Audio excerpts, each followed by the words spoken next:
Whey protein நிறைய fake products நிறைய இருக்கு, நிறைய அடல்ட்ரண்ட் இருக்கு, ஹெவி மெட்டல்ஸ் இருக்கு. இதெல்லாம் வந்து கிட்னியை பாதிக்கக்கூடியது. அது அந்த அவேர்னஸ் ஃபர்ஸ்ட் இருக்கணும். ரெண்டாவது முக்கியமான அவேர்னஸ், அவங்களுக்கு எவ்வளவு புரோட்டீன் ரிக்வயர்மெண்ட் தேவைன்றதை அவங்க புரிஞ்சுக்கணும். ஆவரேஜா இப்போ நீங்களும் நானும் நம்ம எடை எவ்வளோ இருக்கோ அதுக்கு நிகராக ஒரு 1 கிராம் நம்ம எடுத்துக்கிறோம். 70 kg 70 கிராம்ஸ் நம்ம புரோட்டீன் அட்லீஸ்ட் எடுத்துக்கிறோம். இப்போ மசில் பில்டிங் பண்றவங்களுக்கு அந்த ரிக்வயர்மெண்ட் டெஃபினட்டா கொஞ்சம் ஜாஸ்தி இருக்கும். ஸோ அதுக்கேற்ற மாதிரி எவ்வளோ புரோட்டீன் எடுக்கிறாங்க, டயட்ரி சோர்ஸ்ல எவ்வளோ புரோட்டீன் வருது, இதுக்கான பேலன்ஸ். நம்ம நிறைய புரோட்டீன் எடுத்து அதுக்கேற்ற நம்ம ஒர்க் அவுட் பண்ணி மசில்ஸ் டெவலப் பண்ணனா அது வந்து நம்ம கிட்னிக்கு ஸ்ட்ரெஸ்ஸா போய் முடியுது. அப்போ வந்து கிட்னி டேமேஜ் வரதுக்கான சான்ஸ் இருக்கு. இன்னொரு முக்கியமான factor is hydration. So proteins நிறைய எடுக்கிறவங்க தண்ணி நிறைய குடிக்கணும். அந்த மாதிரி குடிக்காத போது அது கிட்னிக்கு ஸ்ட்ரெஸ்ஸா போய் முடியுது. கிட்னி நிறைய வேலை பார்க்க வேண்டியிருக்கு. Exactly correct. புரோட்டீன்ஸ் வந்து ஜெனரலா கிட்னிஸ்ல எக்ஸ்கிரீட் ஆக கூடாது. வேற இதுவே வந்து கிட்னில புரோட்டீன் வருது, அது நம்ம யூரின் டெஸ்ட் பண்ணாதான் தெரியும் அப்படின்னா இஷ்யூ இருக்கு. அதோட ஸ்டார்டிங் ஸ்டேஜ் அறிகுறி நம்ம எடுத்துக்கணும். இப்போ இந்த கிரியேட்டின்மே கூட வரக்கூடாதுன்னு சொல்லுவாங்க. கிரியேட்டின் இஷ்யூ இருக்குன்னு அது வந்து அவங்களோட மசிலை திருப்பி ஃபாஸ்டா ரெக்கவர் பண்றதுக்காக எடுக்கிறாங்க. ஓகேவா? அது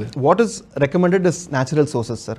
எனக்கு தெரிஞ்ச நிறைய டாக்டர் ஃப்ரெண்ட்ஸ் இல்ல நான் மெடிக்கல் பாடி பில்டர்ஸ் நேச்சுரல் சோர்ஸ்லயே அவங்க பாடியை ஃபிட்டா வச்சுக்கிறாங்க. எக் சாப்பிட்றதுனாலயோ ஸோ அந்த மாதிரி மீட் சாப்பிட்றதுனாலயோ முடிஞ்சா டெஃபினட்டா அவங்க ஃபிட்டா வச்சுக்கிறாங்க. அதே மாதிரி புரோட்டீன் பவுடர் எடுக்கும் போது அதோட காம்போசிஷன் தெரிஞ்சு அந்த அளவு தெரிஞ்சு எடுக்கிறது ரொம்ப இம்பார்ட்டன்ட். அதை விட இம்பார்ட்டன்ட் ஹைட்ரேஷன், அதை விட இம்பார்ட்டன்ட் பீரியாடிக்கலா அவங்க blood test or urine test பண்ணி அவங்க கிட்னிஸ் ஹெல்த்தியா இருக்கான்னு தெரிஞ்சுக்கிறது ரொம்ப இம்பார்ட்டன்ட். ஆக்சுவலி நீங்கள் சொன்ன இந்த யூரின் லீக் வருது சொன்னீங்க, அது நிறைய பேர் வந்து சொல்லாமலே வச்சிருக்காங்க. யாரோ ஒருத்தவங்க வந்து இப்போ ஒர்க் அவுட் பண்ண போகும்போதோ இதை போகும்போதோ சொல்லாமலே அவங்க வந்து அமைதியாக இருக்க, ஸ்னீஸ் பண்ணா தும்முனா வந்து யூரின் லீக் ஆகிடுது, இல்லை எங்கேயா ட்ராவல் பண்ணால் வந்துடுதுன்னு சொல்லி ட்ராவல் பண்ணுறது அவாய்ட் பண்ணுறவங்க இருக்காங்க, இல்லை ஒரு சோஷியல் கேதரிங் அவாய்ட் பண்ணுறவங்க இருக்காங்க.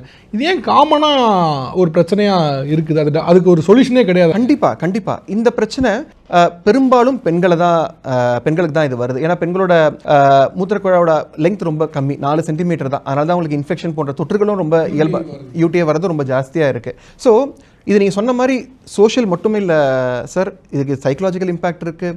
அவங்களோட ஜென்ரல் வெல்பீயிங் அஃபெக்ட் ஆகுது, செக்ஷுவல் லைஃப் பாதிக்குது, ஃபேமிலி லைஃப் பாதிக்குது. இதுக்கு பலதரப்பட்ட இம்ப்ளிகேஷன்ஸ் இருக்குது. இதுக்கான ட்ரீட்மெண்ட் இருக்கான்னு கேட்டால் 100% இருக்குது. ஸோ எதனால் இந்த யூரின் லீக் வருது அப்படின்றத அடிப்படை காரணம் பார்க்கணும். ஸோ இந்த யூரின் லீக்கை ப்ராடாக நம்ம பார்த்தோம்னா 2ஆக பிரிக்கிறோம். ஒன்று ஸ்ட்ரெஸ் யூரினரி இன்கான்டினன்ஸ், அதாவது நீங்கள் சொன்ன இந்த இரும்புனா தும்முனா வரத ஸ்ட்ரெஸ் யூரின். இது வந்து மென்டல் ஸ்ட்ரெஸ் கிடையாது, ஏதோ ஒரு ஃபிசிக்கல் அந்த ஸோ அதை வந்து ஸ்ட்ரெஸ் யூரினரி இன்கான்டினன்ஸ் நம்ம ரெஃபர் பண்ணுறோம். இதே ஒருத்தரால யூரின் வருது, இப்போ நம்ம ஒரு இன்டர்வியூல இருக்கோம், நம்ம யூரின் அடக்கணும்னு நினைச்சா அடக்க முடியும், பட் சில பேரால் அடக்க முடியாது.